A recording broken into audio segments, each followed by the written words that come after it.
Welcome to Business Class. I'm Steve Ekstrom from Learn Tourism, a nonprofit academy dedicated to advancing the tourism industry through innovative training and sustainable practices. Our mission? To empower travel professionals and communities with the knowledge they need to create meaningful, authentic, and sustainable tourism experiences. Ready to join us on this journey? Visit learntourism.org and start making a difference today.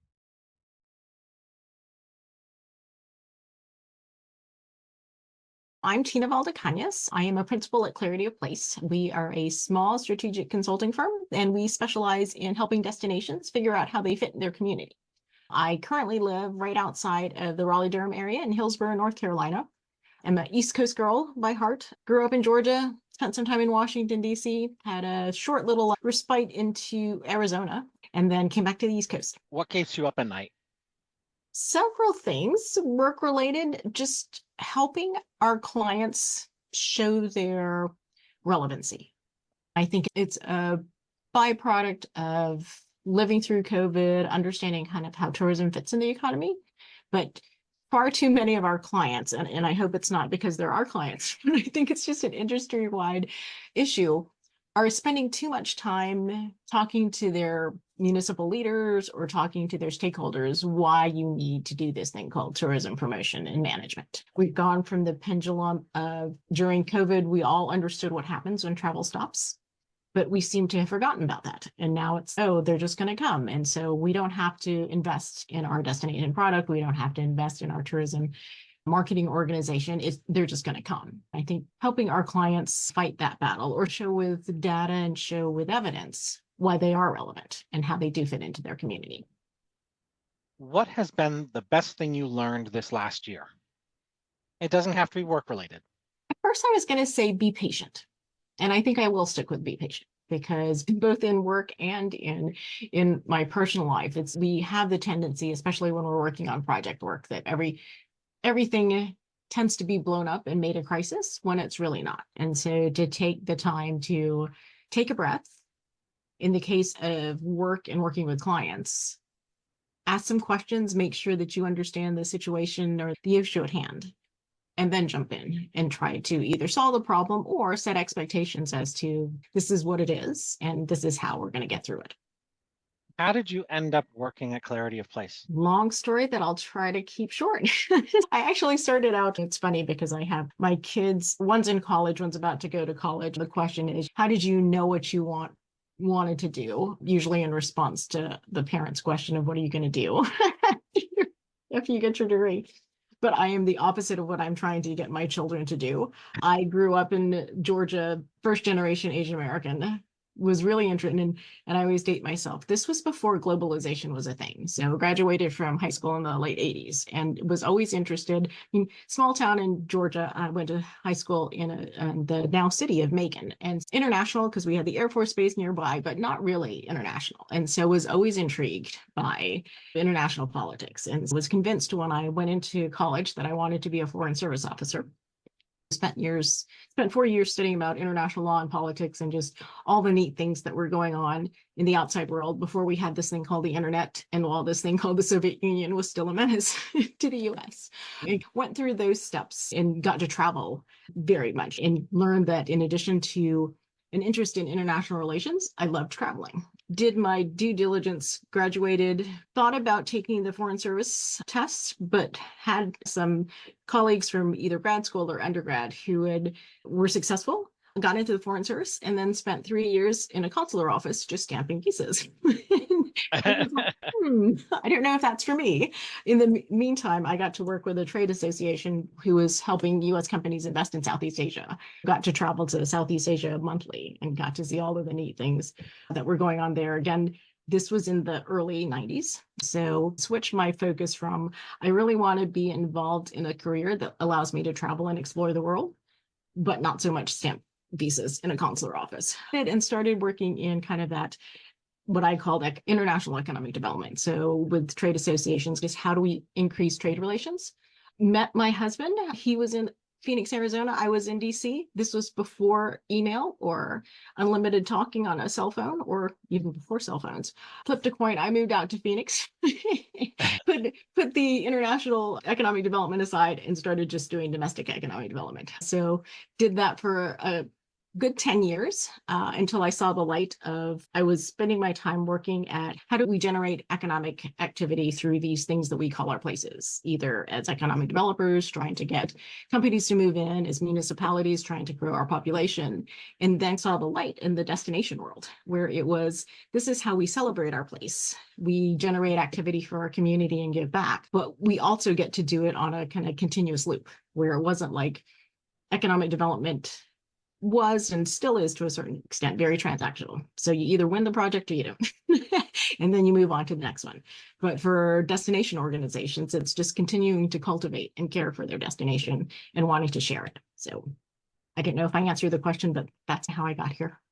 I think you touched on something that most who are passionate about their work have in common. That is that ability that you have working in tourism, working at a destination to give back to your community and to show off your community pride in such a way that it invites others to see why you think it's so special. Mhm. What's a great day at work like for you? Continuing on that thought, I think for me, it's being able to see how I've helped a client.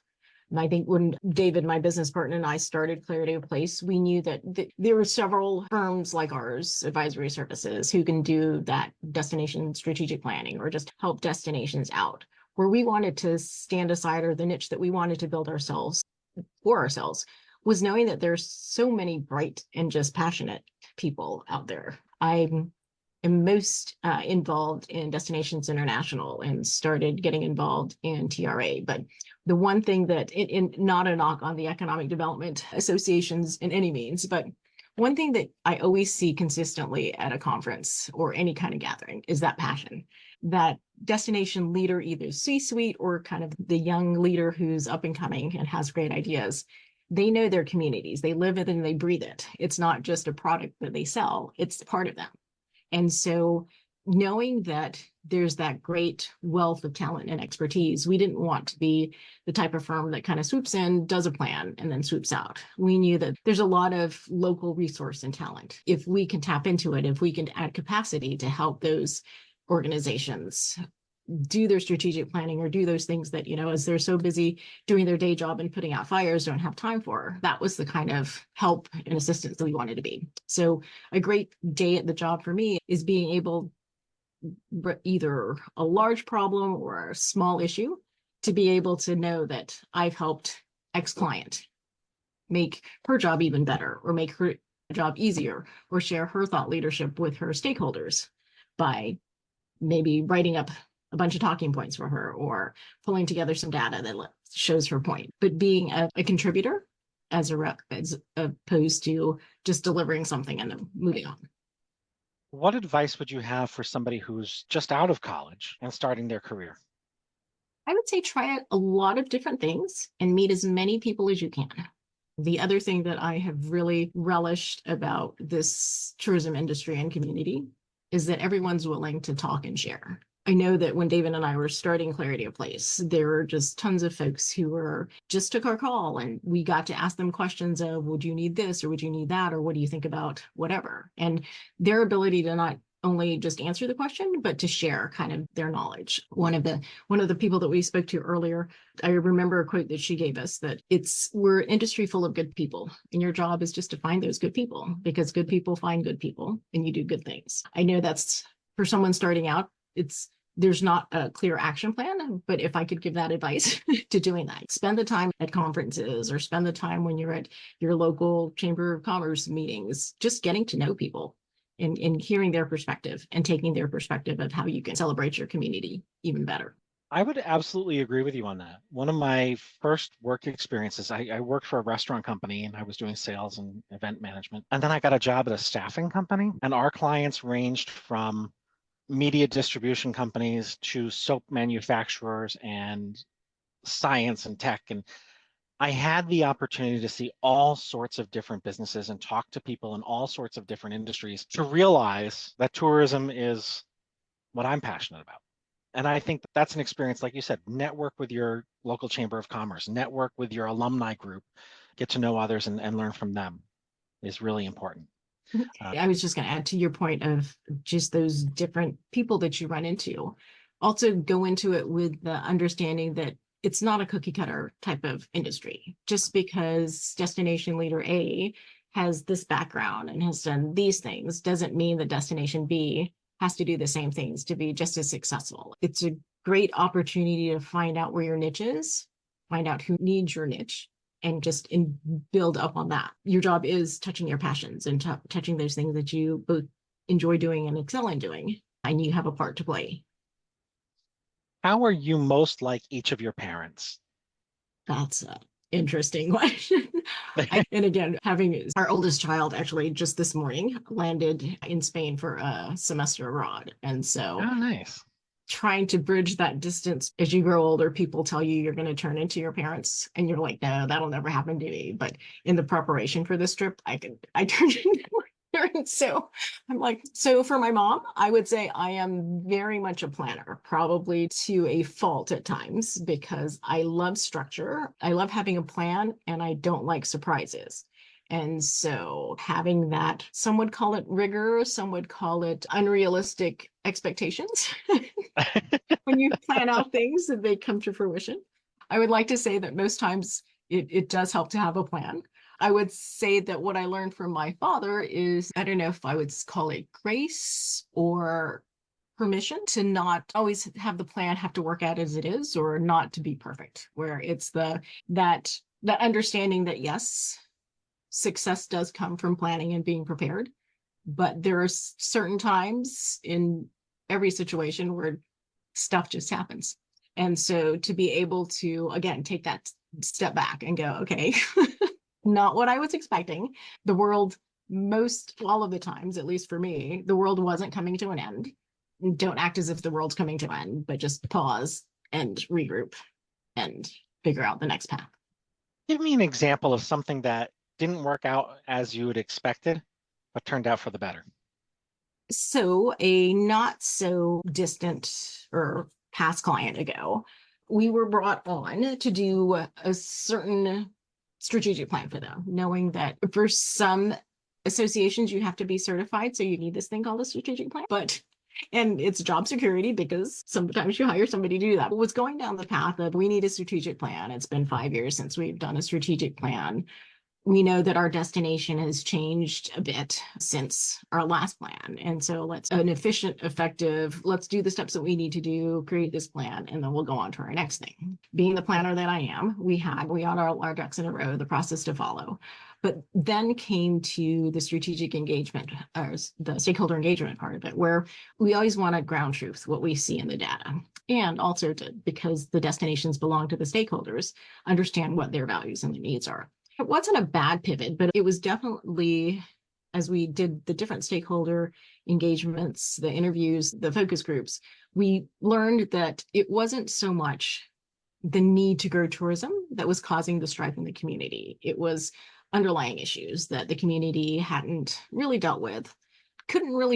It's not as though they blamed tourism on it, but tourism was caught in the middle of the destination organization to have to, I wouldn't say screeching brakes, but halt the process and go, you're not going to be successful in whatever. We can pull together the best marketing plan or the best destination management plan for you. But until you address these issues and work with your larger community, you're not going to go anywhere. And luckily it wasn't a contentious matter, because sometimes not often, but oftentimes there are those communities where they're not very happy with each other. In tourism, economic development, what have you. They're not at the point where they're celebrating their destination. They're just doing a bit of infighting. But so this wasn't one of those, but it was okay, we need to take a step back, and not that you need to entertain a scope creep or get into areas where that's not your area of expertise, but you do at least need to listen to your colleagues in these other areas of the community and figure out how can you support them, or how can you pause what you're doing until they figure out what's going on. Because it takes a village, it takes a community to build a destination and to support it and get it to a place where you can show it off and people enjoy being in. Is there a secret? And if so, what is it to turning your typical resident into an advocate or an ambassador for tourism? I don't know if it's a secret. Maybe it's a highly successful tactic, but give them a reason to care. I think when I first started in the destination world, we were talking about we have to figure out different metrics than just heads and beds, because that doesn't mean anything to the county commissioner. It doesn't mean anything to the residents. In flowing on that, find those areas that your residents care about and draw those connections for them. One of the things that I've been keeping an eye on in for the past couple of years, Colorado Tourism Office they used their ARPA funding to do a series of grants for their destinations. The gentleman who was running the destination development office at the time we were working with him had this great example of, as we were trying to understand resident sentiment, he looked at it as resident sentiment and value. So understanding where that nexus is between what the residents care about and where those are there overlaps between what you're doing in the visitor economy. Another example, we were doing just this really interesting project, just not a one-off, but just helping one of our destinations understand the mix of visitors at several city-owned facilities, because it's a rather large city and we have big facilities. And they were getting pushback from their residents about all these visitors and tourists that you're attracting to come are making it hard for me to enjoy the concert at X venue, or to go down into this neighborhood, enjoy a nice dinner. Our project was basically to take all of the studies that they had done prior and try to glean information from those studies to help them make the case that, yes, there are times when it's crowded at X venue or when we have peak season, but all in all, when you look at the big chunk of change that visitors are spending in our community, help you understand, when not to go to that neighborhood, or or when's the best time to visit this venue. And so it was interesting to draw the conclusion of, when they were doing residents surveys, it wasn't a sentiment survey, but they were asking us, what do you like about our community? What contributes to your high quality of life that you have here?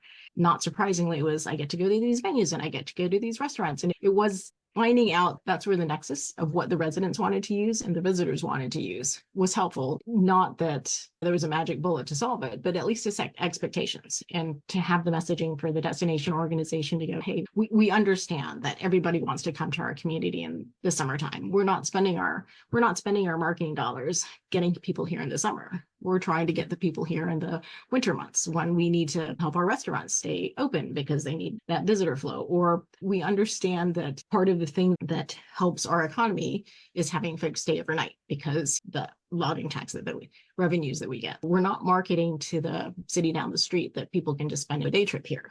We're marketing to those farther off regions. And so to understand what the residents care about, and then finding those messages and finding that evidence or that proof of showing them, we've thought about this. It's not just we're throwing money out there. There's a strategy to make sure this works for everyone. What's something about you that would surprise most people? I'm trying to think of who might listen. No, just spit it out. I do have the tendency to binge watch television shows that I'm sure that someone would know me would go, I would never think. I like reality TV in like reality situations that I would never even entertain doing. I do watch Deadly Catch or whatever it's called. I would never, go on a fishing boat, but it's like that intrigues me. Alone, it was my latest one where it came out on Netflix, and I don't like cold and definitely don't like not having creature comforts, but watching somebody else go through that is entertaining for me. It's nice to watch others suffer. It's like, A little schadenfreude there. Is there anything you'd like to ask me? I know that you've done many of these podcasts, and you've interviewed different people and from different backgrounds and walks of life. Has there ever been an answer that has left you speechless? And what is it? I'm rarely at a lack for words. That question might be it. Comes to mind are specific bits of knowledge that people have shared. For example, Adam Burke, what's good for the community is great for the tourist, even if the reverse is not always true. Mm-hmm. That's obvious, but it's not obvious in finding out that somebody loves to be a part of their community theater on the weekend, or how many people were band nerds. What do you play? I played the flute. Okay, yeah. And it's come to the realization that I collect nerds and they're great people. I think that's what has been maybe the most humbling of this experience is just the opportunity to learn from so many other people. And that was a big part of doing the podcast Mhm. was the ability to learn. Whenever there are those little nuggets like atoms or things that let you recognize people beyond the scope of their desk, I think those are most humbling.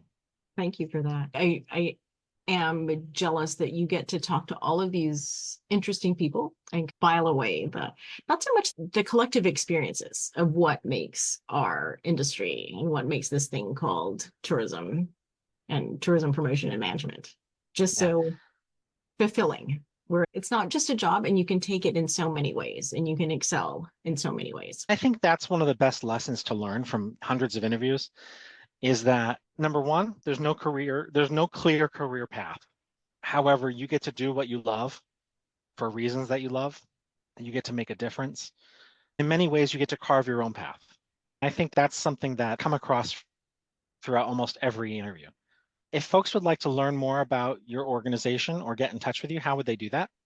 So you can go to www.clarityofplace.com or just shoot me an email. It's place.com. Excellent. Anything else that you'd like to add? No, just thanks. This has been fun. This has been fun. I appreciate the opportunity to get to know you a little bit better. Yeah, yeah. And do let me know if there's anything that we can do to help and support what you Oh, do. sure. As an organization, thank you so much. I appreciate you and have a great day. You too. Thanks. Alrighty, bye-bye. Bye. Thanks for tuning in to Business Class. This episode was brought to you by Learn Tourism, the nonprofit academy where we advance the tourism industry with cutting-edge training and sustainable practices. If you enjoyed today's episode, don't forget to visit learntourism.org to learn more about our programs and how you can get involved. Until next time, stay curious, continue learning and making a difference through tourism.